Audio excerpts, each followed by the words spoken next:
Do you live and breathe the beautiful game? Dream about the biggest soccer moments?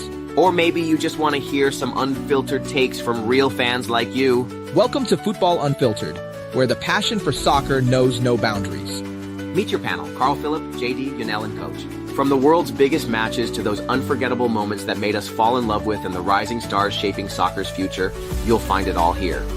Join us every week for Futbol Unfiltered, the bilingual soccer podcast that speaks your language, your passion, and your love for the game.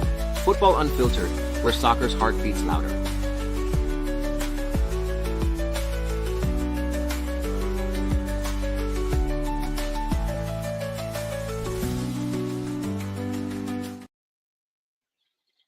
All right. Good night. How you guys doing? Welcome tonight. We're doing good. Good. Doing good. Before we get started, I got this song. I need to give Michael Brown some loves. He just came out with this new song called Touchdown. So that's what we're Touchdown. going to do tonight. We got a touchdown. All right. All right. So let's get started. So I'm your host, Carl Phillip.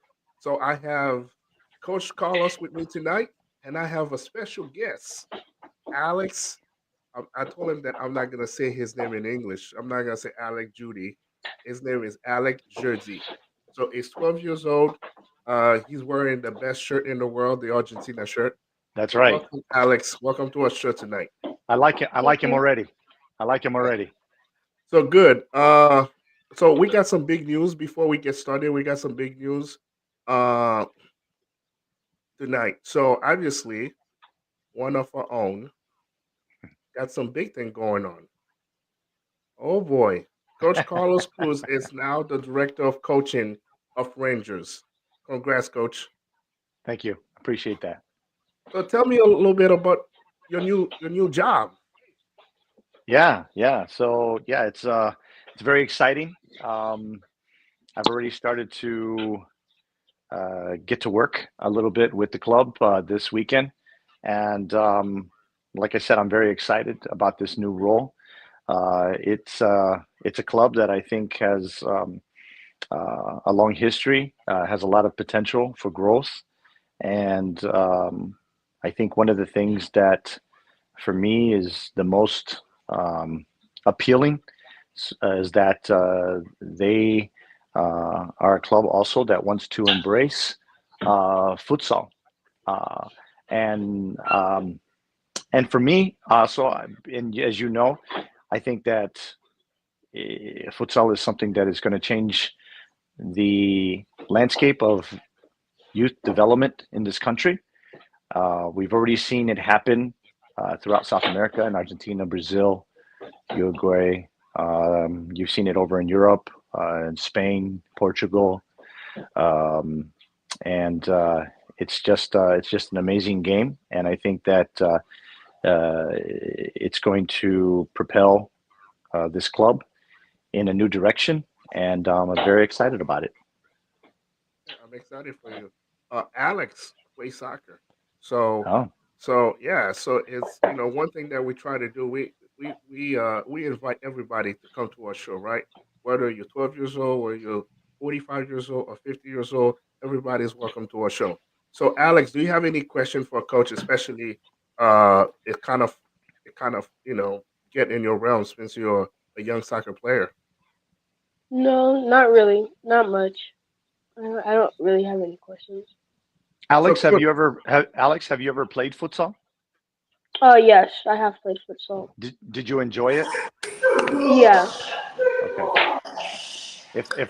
If I had to ask you one thing that was different about futsal versus outdoor soccer, what would you say that is?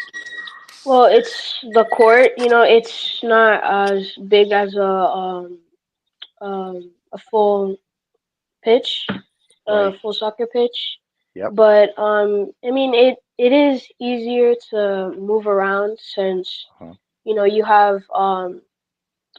have more grip on the court instead Hmm. of the cleats that you have to wear on the soccer pitch. Right.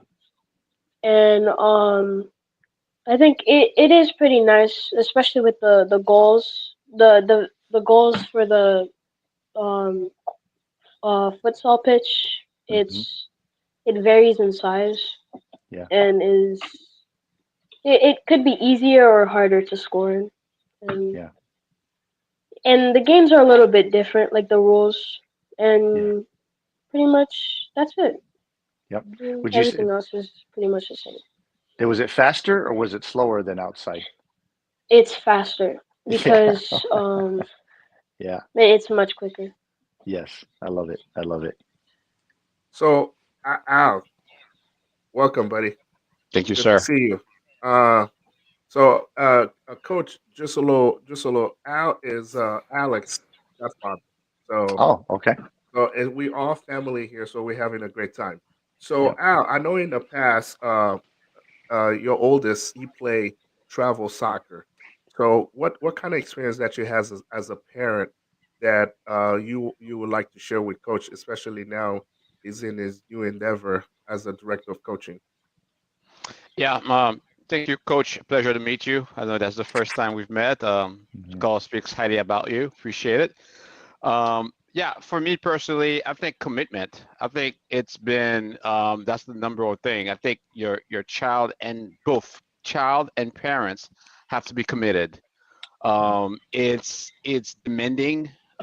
It's expensive, and the kid has to want it. And one thing that I found out is we did it over several years, and what it does, it really helps the kid in terms of discipline and building relationships with his teammates.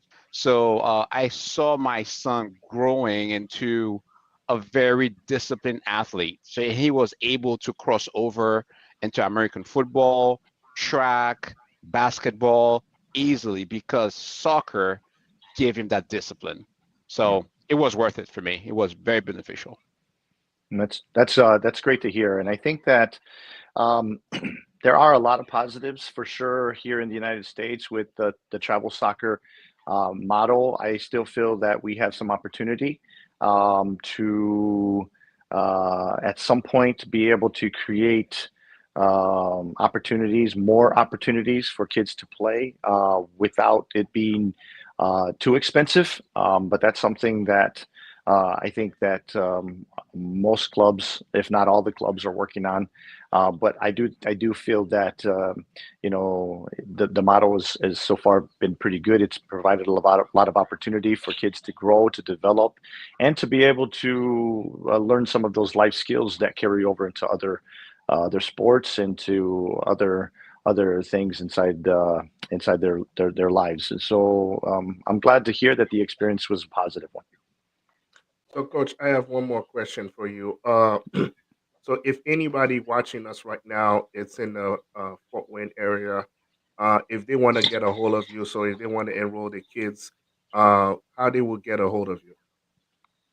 Yeah, so it's pretty simple. If you can go literally to Google and type in Rangers Academy, if you put in Auburn after it, or since we're actually located in Auburn, Indiana, but even if you were to put in Rangers Academy, you put Fort Wayne, I think that pretty much anybody is going to be able to uh, get a hold of us, and we would be able to.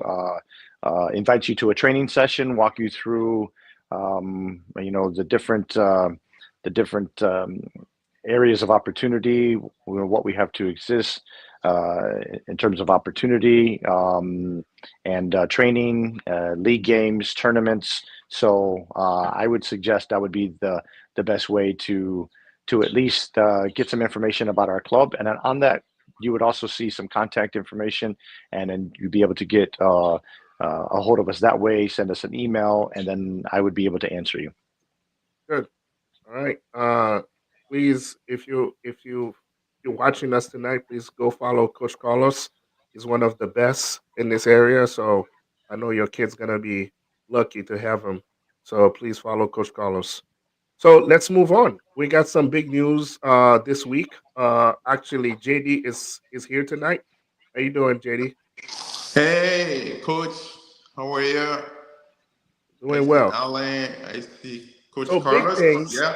So if you guys remember, this week we have the show this week, and we kind of talk about Neymar leaving Saudi Arabia, but at that time it was not confirmed that he was gonna play for Santos. Now it's fully confirmed. So let's just play his celebration here, his introduction, a little bit.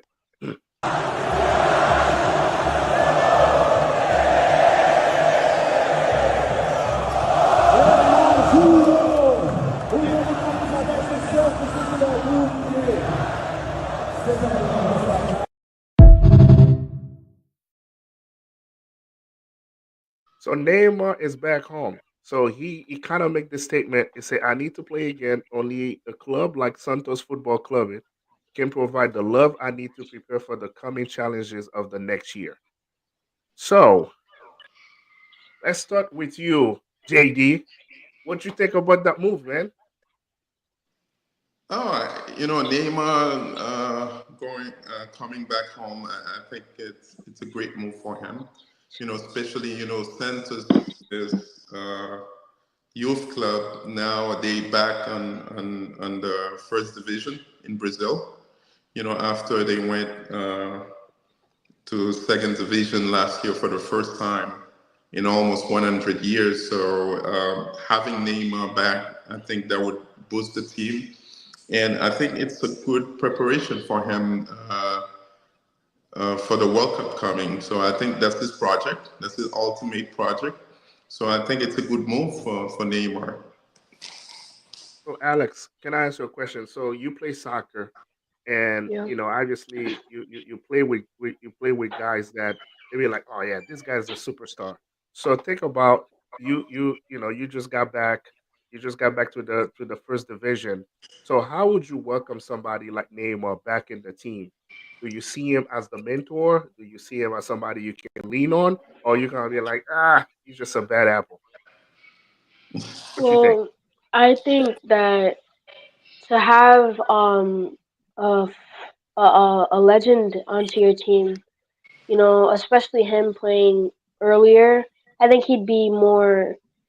We'd have to like sometimes would have to take him under the wing again, so that they could start playing with him in addition to the team instead of really just telling him what to do. I mean, I feel like it's really big on him right now. Especially like now that he's moved in. So I think it would be pretty tough, but I think they could get through it. Yeah, I agree with you. So when you're looking at the transition, so Neymar's been away from Brazil for a long time, and to try to get back and play in the Brazilian league again. So, but to every move, there's always a business aspect of it. So Al, so you're a business guy, you're in the business world. So what do you think that brings from a business standpoint? For instance, Inter Miami, Messi went to Inter Miami. Now the MLS was the second most watched league in the world after the EPL. So, do you think Neymar presence is gonna bring the Brazilian leagues back to the forefront from a I business think standpoint? What do you think? Yeah, I think again, Neymar is a famous player, right? Let's not discredit the guy. I know he has some history, but I think Neymar has the potential to be a big thing this year for Santos, and also for Brazil. I think what we need to think about is like right now. I think Brazil is trying to find itself, right? The Brazilian people are trying to hope again. They're trying to find a way and dream that potentially we could win the World Cup next year. So I think from a business standpoint, I think Neymar has the potential if he is serious, right? If he's committed, if he's disciplined, if he's really like Joe said, JG said, he's gonna take this opportunity to prepare himself, for the World Cup. Then yes, I think that he can bring a lot uh, to Brazil, and he can. I don't know if he can compete with Messi yet, because Messi is a whole other brand. He won the last World Cup, but I think Neymar can take this team at least mentally ready for the World Cup. That's me. That's what I'm hoping for. So, Coach, with Neymar comes comes a brand. The Hmm. fan part that comes with Neymar. So, from a coaching perspective, how you integrate somebody of big character, big personality like that in a team that just moved from Division 1 to First Division? Yeah, I mean, I think it's it's going to obviously have its challenges. I think I think it comes down to the locker room. I think it comes down to uh, what he does in the locker room, how he approaches being back. Because see, here he has a choice. He could come back to his childhood club with humility and looking at it as an opportunity and responsibility to help uh, reform the team and to lead with guidance to the younger players, because they all know who he is. They all love him. I mean, he's like Alex, said earlier, he's a legend. Um, and I think that he's got a tremendous opportunity and responsibility with that. If he comes back to his childhood club with these younger guys looking up to him, and he has a different approach, I think it could cause some distractions and possibly even some toxicity. I think that again, I've seen two faces of Neymar, and probably we all have. One that is very humble, that he loves the game. He wants to be around the game. But then we've also seen the Neymar that has the tendency to do some other things outside of the pitch, and with other antics. It's given him a little bit of a bad reputation at times. But you know, I think, when I look at this, what's happening, I think it's great. I think it can be really great. I look at it like, when we watched the Rocky movies before, when Rocky got, he fought, he became champion, he got very big, and then he had to come back down, and he had to go back to his roots. And that's the way I look at Neymar. Neymar has to go back to his roots, and he you know he was a part of this club as a youth. He started, he played futsal for them as well as football. He grew up in this club. The club has given him so much. It provided this platform for him to become the great player that he is today. And I think that it's really awesome that he's looking to go back to his roots, to find that love, to find that joy. And I think that people around him hopefully are guiding him, so that way, he can be really, you know, just a tremendous benefit to the Brazilian national team. But he's got to find his joy. He's got to find his rhythm again. And no better way than to go back to your roots. I feel like, again, he's been a pretty big name in the world of football, and so if he can go back and he can help lead this team, man, it could be really really big for the club. I don't know. I agree with I agree with the fact that he has a brand. Messi has a brand. I still think Messi is on a completely different level. level. Yeah, I mean, I don't think that we're going to see the same kind of impact. The markets are different. Money, Brazilian, the market in Brazil versus the market in the United States, very different. We're talking about the MLS versus the Brazilian league, very different. So yeah, I don't know if there's a lot of comparison there, but I'm happy for him, and I hope he does well. Yeah, Oh, one thing I wanted to add, Coach, is the big issue with Neymar is oh, I think Coach Carter's still speaking, but we can hear him. no. He's No, he's no, good. Oh no, yeah, I'm we're good. good. I'm good. Yeah. Yeah, yeah, So yeah, what yeah. I was saying, the big question with Neymar is always his health, how to keep him Mm-hmm, healthy. mm-hmm, Because mm-hmm, back in Barcelona or PSG, he was a great player, but unfortunately, it's hard to keep him healthy on one season. Yeah. So that's one thing we have to see. But I think overall, it's a big setup for the World Cup. It will be the last dance for him, for Messi and Ronaldo, and I think everybody will be happy to see that. Yeah. I So agree. it put it this way: as a soccer fan, I want Neymar to go back to the Neymar of Barcelona as a soccer fan because Neymar plays soccer with a lot of flair. I mean, it's good for him to be good again. But I can see that things go way, way, way on the far left because Neymar now is back at home. He doesn't need to travel. He's gonna be in Carnival in a couple weeks.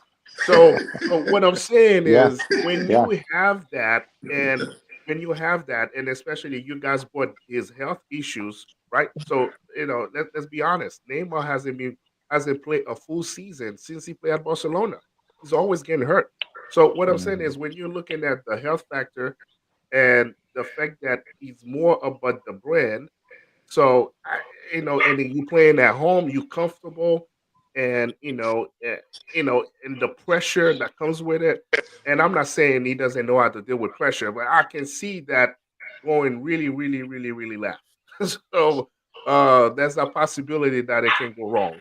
Yeah. I hope I'm wrong. I hope I'm wrong. I hope, like I said, as a soccer fan, we always want to see Neymar at his best. I miss him, the way he was playing, in his years at Barcelona and his first couple years at PSG. It was fun to watch, but when somebody hasn't been playing for so long, and he has to come back and then try to get all this pressure and try to go back so soon and try to make an impact. Plus, you get to sleep at home. You get to do whatever you want to do. You don't have to lie about going to your sister's birthday party. You don't have to lie about going to the carnival. You can just go, and then it's gonna be bigger than the team. I don't know. So only time will tell. So like I said, we want things to go right for Neymar because his Neymar's doing well. Soccer is doing well. Yeah, All right. I agree with you, Coach. I think that with Neymar, I think that's going to be the biggest thing. He's back home, right? How do you stay focused? I mean, being where him and Ronaldo, where they're at, where they were, it's, I mean, I don't think I've ever had a chance. I don't think I've ever watched a game, and not that they're not on. I just haven't watched the game since they've been over there. Now, I'm gonna turn on the Copa Libertadores, and I'm gonna be able to watch them play there. I'm gonna be able to watch them in other, in other ways as well. So, I mean, again, he's home. He's gonna have to try to stay focused. Avoid distractions, and like you said, hopefully everything will work out. But good thing is that could allow us to go to Brazil for a trip to go watch him play live. All right. So That's right. That's right. Let's okay. make that happen. All right. So for all of you that watching us live, please drop a comment.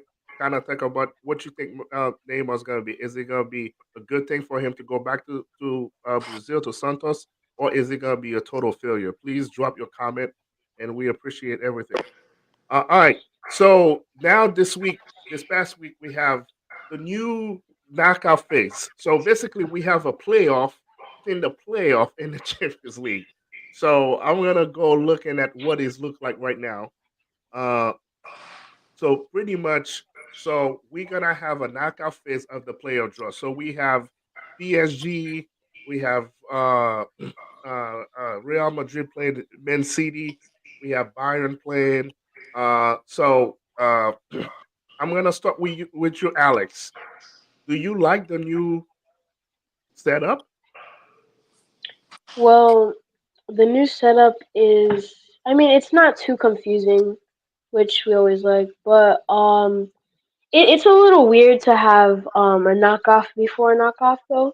So like a knockout, my bad.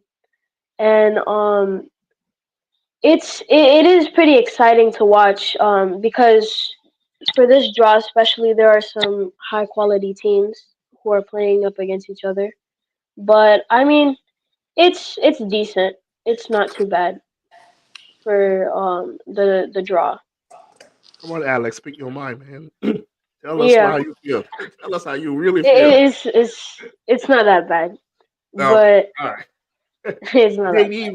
JD, what you think, man? What's Too your many biggest? games. Too many games. What's the game you're looking forward to watching? Oh, I think the playoff game will be Man City versus Real Madrid. You know, it's becoming a rivalry between those two teams. So definitely, that's what I'm. I think that's the main. That will be the main event for those playoffs because this uh, Real Madrid, they have a lot of injuries. Same thing for Man City. So that will be a fun game to watch those between those two teams. Yeah. Out. So you're looking at this new knockout phase. Do you think it was another way to make more money? Yeah, it's confusing to me personally. As a fan, you guys are the experts, right? That's full disclosure. I'm not as well versed into soccer that way. But I like it before when it was traditional, the old fashioned way, right? I think there's too confusing. There's too many tournaments within the same tournament. I think it's a bit hard to follow. So for me, I think I like things to be simplified and easier to follow. So for me, I think it's a money scam. I think it puts the players at risks to get injured. So financially, maybe for the owners, maybe they're gonna make some more bucks, but I don't think it's adding any value per se. That's me as a fan. Yeah, well taken, Coach. So obviously, there's a lot of injuries. Like JD just mentioned, we have a lot of injuries this year, a lot of Hmm. players. So that's more games to add. And also, I'm not gonna focus on this knockout phase. What about the Hmm. team like the Barcelona, the Liverpool that are not playing? Do you think Hmm. it's a good thing for them, or do you think since they're not playing, do you think that it's good for them or it's a bad thing? Well, I mean, they're still playing their league games, so it's not like they're not getting the repetition. So I think it could be a good thing. I think that as a fan, I mean, I love watching more games. It's okay, but I do agree that between all of their respective league games, plus on top of that, basically watching like a Champions League season, and they're playing more often. Yeah, I think there's some risk. There's some risk there with their health, but I don't. I think that for those teams that played and that are not necessarily in the knockout that are in the group that don't have to play in the knockout stages. They worked hard. They they got their points, and it's not necessarily like they're resting. I think they're still playing they're still training. They're still getting their games. And I think at the end of the day, I think it's going to be okay. It may even, like you said, it might be a kind of a good thing, just because they're not under the same amount of duress every like some of these other guys that are, because we're not only just talking about the physical, we're also talking about the emotional. I mean, every one of these guys in the knockout stages, those of us that have played and we've been in major tournaments and things, when you want to win, you want to win. And so you make adjustments psychologically and emotionally to try to do whatever you need to do to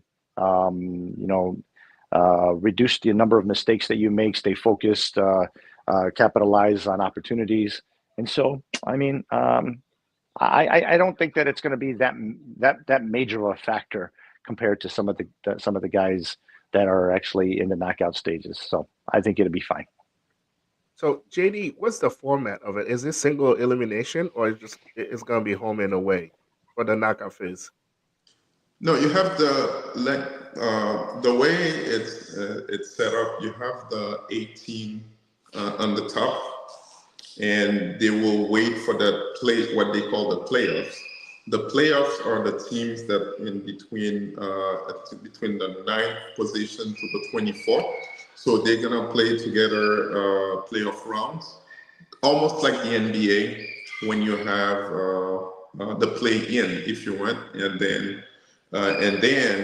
whoever qualify from that stage, they will play against one of the top teams, uh, uh, like Barcelona, Liverpool, and then one. So that's it's more games this year, but I think Coach Carlos mentioned that as a fan, it's great for us. The players are complaining, and I can understand because of injuries and the rest, like you were saying. But I think it's a great thing for the game. More fun for the fans, and I think that's good. That's good, right, Alan? Good. So kind of a next segue for a next topic, right? So obviously you guys talk about Barcelona and Liverpool. Those two teams has first year head coach. Uh, so and I'm not saying we need to focus on Barcelona and Liverpool. So for you guys, who you think is the most impressive first year head coach? Oh, Alex, that's let's go first. yeah. Uh, I don't. I'm not too sure because I haven't really looked into the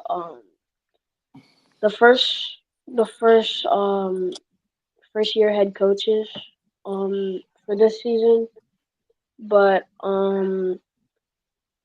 I think I forgot his name the Barca Blake, coach because Flick. he's Blake. it's Flick. Yep.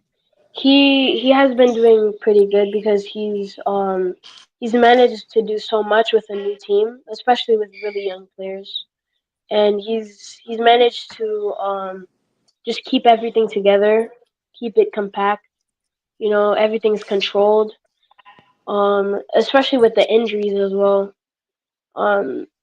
Doing so with Ter Stegen and moving around the keepers and just all in all, just making sure the team is stable. JD, what about you? What do you think is who's the first year head coach is the most impressive in your opinion? You just have to look at my background, and you can tell. I think hands down, honest slot this year is the coach of the year, right? So far, he had very difficult shoe to fill because you have Klopp that left Liverpool after a long tenure, and then now you have Arne Slot was not beside what he did with Feyenoord. He was not a well-known coach, and then now to come to Liverpool, and then the type of work he's doing with the Reds, they're doing great in the Premier League, in the Champions League. They haven't lost any game. So I think definitely for me, he's on top of my list as far as the first year head coach for this team. I don't know if it's exactly what you wanted to ask, or are you talking about just head coach first experience in general, or first Yeah, I'm first year talking with about a yeah, team, with a new team? yeah. I mean, you're absolutely correct. I think Liverpool, in my opinion, is the most complete team right now in Europe. Just like you said, the way they play in the EPL, Hmm. and also the Champions League, they're very consistent. And then they be very lucky too. They haven't had a lot of injuries compared to the other big teams. Yeah. So, but at the same time, Klopp was a big personality, Still, yeah. and then he won with the team. Not even from a personality standpoint, but he actually won with the team. And to kind of go back and have the team play in that level is in my opinion is very impressive. So, Hmm. Coach, what do you think? Well, I mean, obviously, I'm partial to Hansi Flick because I watch Barcelona so much more. And I agree with Alex, man. I mean, what he's done with that team, being so youthful. I think a lot of people, and I was a fan of Xavi. I was a fan of Xavi as a player. I was a fan of him as a coach. But honestly, I think Xavi was so Emotional. mid, so emotional. I mean, red cards all the time. But the thing is that but he was so committed to the Barca way that it left very little opportunity for deviation. And the problem with that is that it was becoming predictable. So when Hansi Flick came in, the one thing I loved is that he didn't just dismantle the team or you know decide to I'm going to sit all of the young kids. I'm going to bring in older, more seasoned stars, and I'm going to play the way that I know. The way that I know, and or try to create like a mini version of Bayern Munich or whatever. What he did is he took the style of Barca, which is so important to us as fans, and um, he's created a little bit of a different element with it that has made it very exciting. He's given, I mean, to see what he's done with Rafinha, he's given Rafinha more freedom. I think Rafinha's having a hell of a season. You've seen Lamine Yamal. I mean, he is, he's taken a very young talent and he's been able to foster an amazing environment, and that kid just continues to get better and better. I mean, you see, Kubarsi, Casado. I mean, now we're getting Araujo back. Kubashi. Kubashi. Kubarsi. So all these players. I think they really respect him. You could tell that he cares about him, and I just think that he's done an amazing job. I mean, we can't again discount Liverpool, because that coach has come in and he is both teams are at the top of the table with the Champions League. So Right. these guys have come in and they've done a phenomenal job. I don't get a chance to watch Liverpool as much, but I mean, these guys are doing something right. The one I wanted to talk about just a little bit, though, and I don't know if this is his first season or second season, but Luis Enrique with PSG. With This might PSG. this might be a second, but I felt like he was off to a slow start a little bit, but now they're starting to come around a bit, and I think he's starting to again integrate his methodology, the methodology that he pretty much grew up with and was able to really become a part of when he was at Barcelona, and had a lot of success there as well. But I think you're starting to see sort of the style, and he's that he insists on developing there. And I mean, they're in the knockout stages now. So I mean, it's interesting to see what may happen there. So. Yeah, he helps when you don't have to deal with Mbappe all the time. Yeah. And this guy thought that he was bigger than the club. So, Yeah. so Yeah. that's probably why you see that Luis Enrique is shining in his second year. I mean, obviously, you have as a first year head coach, you always get those challenges, you get those ups and downs.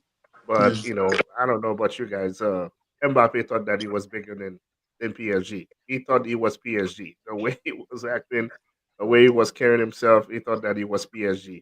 And as the coach, uh, when you have to deal with this is your best player, and then you have to rely on him, and then he has that kind of attitude, it make it tough, right? All right. So, anything else you guys want to add? No, I just wanted to add like a few. If we have to mention another coach, I would say Thiago Motta with Juventus is doing a great job too as a new coach coming to a team. And then also maybe we can talk about a few disappointment also in terms of coach that have their first experience with a team. When you take Amorim, for example, in Manchester United, it seems like things are gotten worse since he came, and now they're on the verge to be in the championship. And for Manchester United, rarely you can remember the time they were at that position. Now they're at the bottom of the table, almost at a position, like I said, where they can play the championship next season. So I think there was some a disappointment, and then yeah, but I think I would agree with you guys. With Flick, between Flick and Slot, they are definitely the two-star coaches of this year. Yeah. All right. So another question for the viewers. Out of what we just talked about, as the first year head coach, please drop a comment. Who's the most impressive? Uh, so we can get it going. So, all right, the next things, guys, I think I'm gonna go back to memory lane. I'm gonna play a video so you guys can enjoy it, and then I'm gonna start with Ale first because I think he's gonna enjoy the video.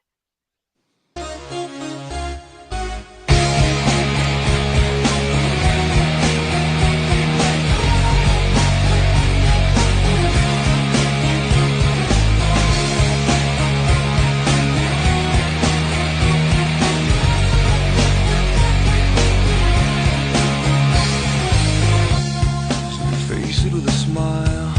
There is no need to cry for trifles more than this. Oh my God. Would still recall my name and the month it all began. Will you release me with a kiss? Outside the box, inside the box. Wow. Have I tried to draw the veil? If I have, how could I fail? Heather, Did I fear the consequence? look at this. Dazed by careless words, cozy in my mind.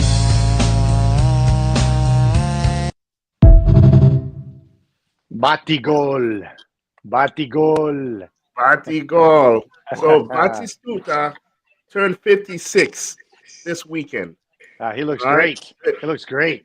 So let's start with Ale first, man. Ale, what's your fondest memory of Batistuta? Wow, Batistuta is like it brings me back to the '90s, man. I mean, that's what it brings me back to the '90s. I'm remembering the World Cups, 1990, 94, the Copa Americas with Batistuta, made a huge impact. But the only thing I could say that I remember from him, aside from his beautiful goals, is his unwillingness to cut his hair when he was asked to. by his coach. You know his name. Coach. Pasarela. Pasarela, yeah. Pasarela. Because he Pasarela, failed. yeah. So we're talking about Mbappe thinking that he's all at PSG. Batistuta thought he was all Argentina. So he refused to cut his hair. And I think finally he did cut it, if I'm not wrong. I think he did trim it down. Just a tiny bit. He didn't cut it all the way. He just trimmed it. Just a tiny bit. But he did cut it. The guy really that was the rebel that did not want to do it was Fernando Redondo. Redondo was the one that said he would not cut it. Yeah. Yeah, He said, "I'm not cutting it." But Batistuta He was did at Madrid, wasn't he? his When they hair said that. Yeah, he was go in to the Madrid. 98 Yeah. World Cup. Yeah. So Yeah. Alex, you too young for this conversation. I mean, you just can Oh, watch it from you can Do watch you- it from do you know YouTube. him, I'm Alex? not gonna ask you to No. go to Do you your remember fondest him? memory. No, but he's an Argentinian fan, so it's Yeah, probably, but he knows about I'm not gonna Batistuta. ask you to go back to your fondest memory. But as a fan, what did you know? What did you hear about Batistuta, Batigol? I mean, It's okay to say, obviously, I've heard he's got a good shot, but that's pretty much it. I mean, yeah, that's really it. That's all I go. yeah. So for you as a young player, did you see that he could score with both feet, both Yeah. right and left? So so I always tell people that if you're right foot dominant, always work with your left. So in that case, work with your left, even if you're not doing, just take passes and then take shots with your left. Because a lot of times when you have, unless you're Messi, you can have one leg. But everybody else that are just like people like us, I always say just work on your left foot. Work on your left foot. It's always good to be able to score with both feet. And we got a coach here, and I'm not trying to preach you, but the coach gotta tell you the same thing. All right, Yeah. coach. What's your fondest memory of Batigol? You know what? I that's an unfair question. I can't pick one time because there's so many times, so many memories of Batistuta playing. I just know that I enjoyed every time that he played because it was always going to be there was always going to be a goal, and it was going to be an exciting. It was going to be an exciting goal. The one thing that uh, and I think that I heard Dr. Joe talking a little bit about it on there was that he made a comment. Look at he can go outside, he can go inside the box, and I think that was the one thing that was so unique with him because I mean, even like Martinez said today, normally he has to be inside someplace. Most forwards, they got to get inside the 18, and they're picking out their spots. But Batistuta, he had power. He could shoot with both feet, as you mentioned. He could shoot outside the 18. He could be inside the 18. He could get his head on the end of things. I mean, he was just an exciting player. He was a very exciting player, and I remember, what was it? Probably was it in 1990 or 94? Coach, you're gonna have to help me. Maybe 94 is when him and Canigia both played on the same In team. 91. Mhm. Yeah, and that was just, and then you had Maradona, who was like in the attacking mid. I mean, wow. I mean, you're really taking me back through memory lane, thinking about some of those teams and the level of talent that we've had in over the years in Argentina and passion, and it's just uh, it's and I tell you, to say that he's turning 56, I mean, the guy looks great. I mean, he looks like he's like a model or something. I mean, he is. He still looks great for his age. You could see that he's taking care of himself, which I He think is looks another like you, thing. coach. He And looks like you. thanks, Dr. Joe. I appreciate that, buddy. I appreciate that. But you can tell he takes care of himself. He's doing the right things. He's eating the right things. He's drinking the right things. And every time that I've heard him talk, in the last few years, now that sometimes he commentates or they talk to him about things. I mean, he's just a very well spoken person, and I love him. Yeah. JD. Hey, Batistuta, I think it's one of the best number nine of all time, right? Besides Ronaldo, the Brazilian, you can put Batistuta almost next to him, for what he did in Fiorentina. I don't know if you remember, Fiorentina was not a big club in the Serie A in Italy, and this guy literally took that team on his back, and they were not able to get the Scudetto, but at least he got them the Coppa Italia, and also if you remember last time Argentina won the Copa America before Messi is that was in 1993 with Batistuta. So he was a prolific goal scorer with a lot of ability, long range, inside the 18 box. Basically, it's like one of the best number nine we'll ever seen in the game. Unfortunately, we don't see that type of player anymore because now it's more wingers and false nine. But Batistuta for me is definitely the best number nine for Argentina for of all time. It was great memory. Thanks for sharing because people it's good for the youngest generation to see the type of player. So it was a nice rendition of what he did in soccer with that video. Good job, coach. Oh yeah. Uh, you know, I always think that our generation is the golden generation because we get to see so many great players When in you our see lifetime. our generation, do you put Alex too, or What I'm saying is, you got to think about it. Our generation, we got to see Diego play, we got to see Von Basten play. I mean, I'm talking about live. We got to see Del Piero play. Batistuta, Ronaldo, and then we got Zidane. This generation knows Messi and Cristiano Ronaldo and Neymar, right? But we Neymar? we were able to see all those players play in front of us, and we were able to watch them play live. And I feel like this generation is being cheated because the game is so structured now that people don't dribble no more. I mean, think about Patrick Kluivert. Think about the Netherlands team. The game is so structured now. Guys can do that. I mean, think about Batistuta now. Think about, have we seen people scoring goals like that outside the box? All kind of as a number nine. I mean, there's no number nine anymore. I mean, Yeah, we there's went away no. from that. Yeah. I mean, I think Ibrahimovic was probably the last one, but even himself, he was trying to be. I think Messi broke everything because he's the one that came with the withdrawn forward, the false nine. And then next thing you know, everybody wants to play wingers. But when you think about it, those guys were true forwards, like Yeah. strong. I Mhm. mean, they come in and eat your lunch. Those guys come and eat your lunch, and you think about it. At that time, they were going against world class defenders. Yeah. Yeah. I mean, they were going against the Maldini of the world, the Costa Cuta of the world, Mm-hmm. the Nesta of the world. I mean, Baresi, those guys were some in Creole. Baresi, In Creole, Bergomi. we You call it know. assassin, They right? were animals. Those Animals. guys, Yeah, they were those animals. You know. Yeah. yeah, those I guys were like, and the funny thing about the Italian players, right?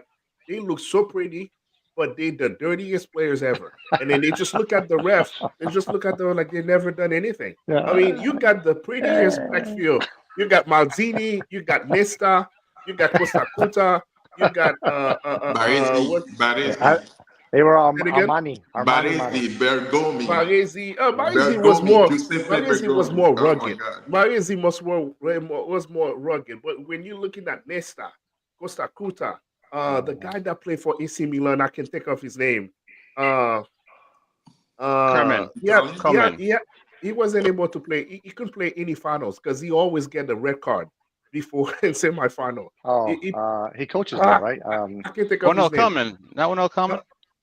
No, no, No, not Ronald Coleman Koeman. He was played for in Barcelona, but no, yeah. no, no. Ronald Koeman played for Barcelona, but he played for AC Milan. Uh, I can't think of his name. But anyway, I'm probably gonna know his name on the next episode. But this guy never played a final for either AC Milan or Italy. Actually, he got red carded in 1994 and did not play in that World Cup final against Brazil Hmm. because this guy was like, yeah, he was unbelievable. I mean, Maserati, that's another guy that was a mean dude too, man. I mean, those guys.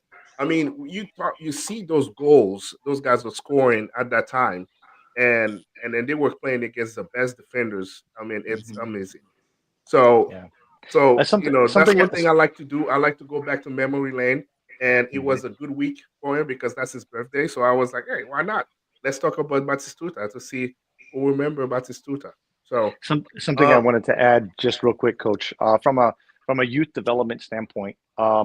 So I think that, and again, I can't speak for what's happening in other countries. I can only speak for what I'm seeing here in the United States. And I do know that sometimes we have kids that can that like to dribble right when they're young, and I'm listening to the parents on the sidelines, and the parents are yelling, "Pass the ball, pass the ball, pass the ball, pass the ball." And one time I went up to one of the parents and I said, "Why do you keep telling this kid to pass the ball?" And they said, "Well, because we don't want everybody else to think that he's a ball hog." I said, can you imagine if somebody would have told Messi, pass the ball, pass the ball, pass the ball. So my point is this. I think that as coaches, we have to help the kids understand, when, where, why, right? So that they understand decision making a little bit better. But when you see a kid that can dribble and loves to dribble, let them dribble, let them have fun with the ball. And I think that that's something that, going back to your point, it's become so tactical and so structured. And what I'm noticing even more now is that there's so many coaches that they're creating patterns with the kids and scripted patterns. So the kids, even at the very young age, they memorize these patterns and they can pass the ball and it looks really nice. But then as they get older and they are required to think and improvise in moments, they're losing that ability. They don't have the capacity, and they don't have the creativity because we're telling them and we're telling them exactly what to do, when to do it, and they don't, and they're not understanding what the why behind it. That's something I think that we have a tremendous opportunity here in the United States to improve. Yeah, and what you're saying right now, it's everywhere in the world. Because I was watching a video with Fabregas and Gary Lineker, and that's one thing Fabregas said. He said people don't know how to dribble anymore because they were making reference to Messi. Because Lineker was saying that, man, were you intimidated with playing with Messi? Because his touch was so good, and then he was telling him that Messi, because you have a player like Messi, he elevates your game. He gives you the confidence because he said, I can give Messi a bad pass, but he's so good. You make it look like it was a good pass. And that's one thing Fabregas said. It was just like, man, we losing that because everything is so telegraphed. Everything is so structured. I think Pep was the one that killed soccer because he wants to go, go, go, go. And you can see it because you can see it with Man City performance this year because I think this year was the first year that, I mean, obviously he have stuff going on outside, some distraction outside of coaching life. But I think this is the year that he really had to dig deep and then try to coach. They still can turn it around and win the Champions League, right? They can turn around and win the Champions League. But you can see that he struggled this year. I think that, players nowadays are different, right? It's all about the brand. They start tuning you out because they start hearing the same thing. And sometimes you see a lot of times the coaches don't stay longer because they think that it's time for me to move on so they can hear a different voice. So but unfortunately, that's why we need the Neymar to come back strong, so he can play with that flair, right? So that's why we need those guys to do it. We need Vinicius Junior to stop crying and play more soccer, right? So, but Yeah. as a forward, you should not be getting that many records. But I keep that for another conversation. So it was fun, guys. I had a great time. Before I go, I had to share something here. Uh, just talking about Manchester City, Arsenal killed them today. I They saw beat that. them 5-1. So that just tell you that kind of year they're having uh, with Man City. But hey, guys, thank you for your time, Alex. I need to get you back so you can go to sleep, so you can go to school tomorrow. I Yeah. hope I didn't keep you past your bedtime. So it was No. fun. I enjoy having you. You put a lot of you brought a lot of things to the table, and we love it. So thank you for wearing that shirt, by the way. I know Al is really loving it.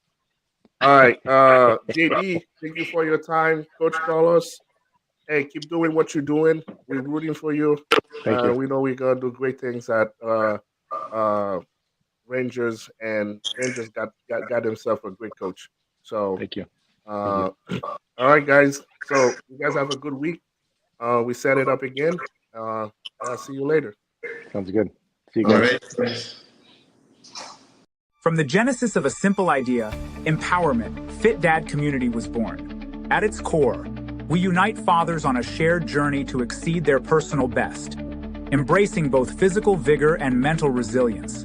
Through robust, supportive networks, we ignite a profound motivation that transcends solitary ambition. Join us and actively contribute to our mission of raising stronger, healthier families. Visit our website today